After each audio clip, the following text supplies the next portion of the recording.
नमस्ते। आज बात करते हैं मुंशी प्रेमचंद की उस कहानी की जो शायद उनकी सबसे बेचैन करने वाली कहानी है, कफन। एक सवाल से शुरुआत करते हैं। सोचिए जरा, क्या हो अगर कफन के लिए जो पैसे जमा हुए हों उनसे दावत कर ली जाए। सुनने में अजीब लगता है ना, पर यही वो सवाल है जो प्रेमचंद की कहानी कफन के बिल्कुल केंद्र में है। तो आइए इस कहानी को समझने के लिए एक थोड़ा अलग रास्ता अपनाते हैं। शुरुआत करेंगे इसके चौंकाने वाले अंत से, ताकि हम समझ सकें कि कहानी यहाँ तक पहुंची कैसे। बात है 1936 की। प्रेमचंद ने एक कहानी लिखी, दो आदमियों की। ये लोग कफन के लिए पैसे तो जमा करते हैं, लेकिन फिर उन्हीं पैसों को खाने पीने पर उड़ा देते हैं। अब सवाल यह है कि ऐसा क्यों हुआ। इसी गुत्थी को आज सुलझाने की कोशिश करेंगे। तो आखिर ये लोग थे कौन? घीसू और माधव। और इनकी दुनिया कैसी थी? वो कौन से हालात थे जिन्होंने उन्हें ऐसा करने पर मजबूर कर दिया? चलिए जरा नजदीक से देखते हैं। कहानी में असल में तीन किरदार हैं जो अहम हैं। एक है घीसू, बाप, एकदम आलसी, काम से जी चुराने वाला।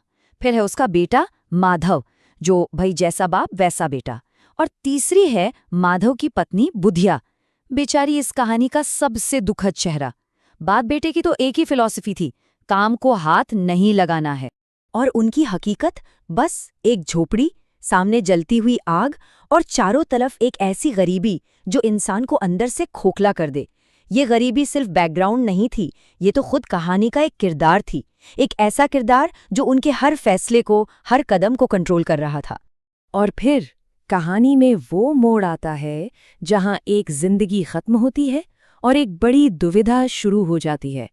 तो होता क्या है, झोपड़ी के अंदर बुधिया प्रसव पीड़ा से तड़प रही है और बाहर उसका पति माधव और ससुर घीसू आराम से आग ताप रहे हैं। वो हिलते तक नहीं है और नतीजा, बुधिया देखभाल के बिना ही दम तोड़ देती है। अब शुरू होती है असली मुश्किल। कफन के पैसे कहाँ से आएंगे? ये जो उनकी बेफिक्री है ना, ये यूं ही नहीं है, ये उनके हालात की ही देन है। फिर गांव वाले आते हैं, थोड़ा फर्ज निभाने, थोड़ी दिखावे की हमदर्दी जताने, और कफन के लिए पैसे जमा करके उन्हें दे देते हैं।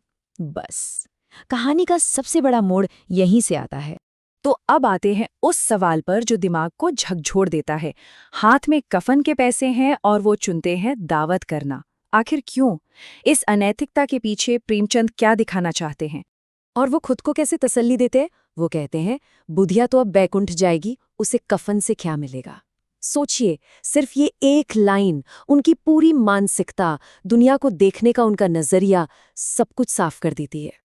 देखिए, ये कहानी सिर्फ घीसू और माधव के अच्छे या बुरे होने की नहीं है। प्रेमचंद का निशाना कहीं और है। वो बात कर रहे हैं समाज के क्रूर सिस्टम की, उस भूख की जो इंसान से उसकी नैतिकता छीन लेती है। वो दिखा रहे हैं मजदूर वर्ग की लाचारी और उस हमदर्दी को जो ऊपर ऊपर से तो है, पर अंदर से बिल्कुल खोखली है। तो असल में प्रेमचंद का संदेश क्या है? क्या वो ये कह रहे हैं कि घीसू और माधव बुरे लोग हैं? नहीं, बिल्कुल नहीं। वो असल में उस समाज को कटघरे में खड़ा कर रहे हैं जो ऐसे हालात बनाता है जहां जिंदा रहने की जंग इतनी मुश्किल हो जाती है कि इंसानियत पीछे छूट जाती है। कफन को साहित्य में यथार्थवाद यानी रियलिज्म का एक बेहतरीन नमूना माना जाता है। अब ये यथार्थवाद क्या है? इसका सीधा सा मतलब है चीजों को ठीक वैसे ही दिखाना जैसी वो हैं, बिना किसी बनावट के, बिना कुछ छिपाए, भले ही सच्चाई कितनी भी कड़वी क्यों न लगे।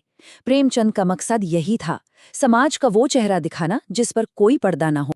तो अब आखिर में इस सवाल पर आते हैं कि कफन आज भी इतनी जरूरी क्यों है? क्यों ये कहानी आज भी हमें इतना परेशान करती है? ये कहानी हिंदी साहित्य में एक मील का पत्थर मानी जाती है। इसकी कई वजह हैं। एक तो, जैसा हमने कहा, ये यथार्थवाद का कमाल का उदाहरण है। दूसरा, इसका टाइटल ही, कफन, अपने आप में बहुत सिंबॉलिक है, बहुत गहरा है, और इसमें आपको दया भी महसूस होगी और एक तीखा व्यंग्य भी। और यही कॉम्बिनेशन इसे बहुत पावरफुल बना देता है। और यहीं पर इस कहानी का सबसे गहरा मतलब खुलता है। ये जो कफन है ना, ये सिर्फ बुधिया के लिए नहीं है।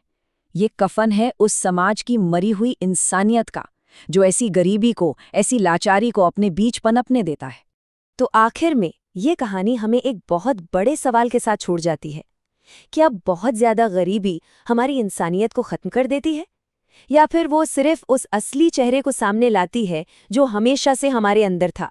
ये वो सवाल है जो प्रेमचंद ने हमारे सामने रखा था और जिसका जवाब ढूंढना शायद आज भी उतना ही जरूरी है।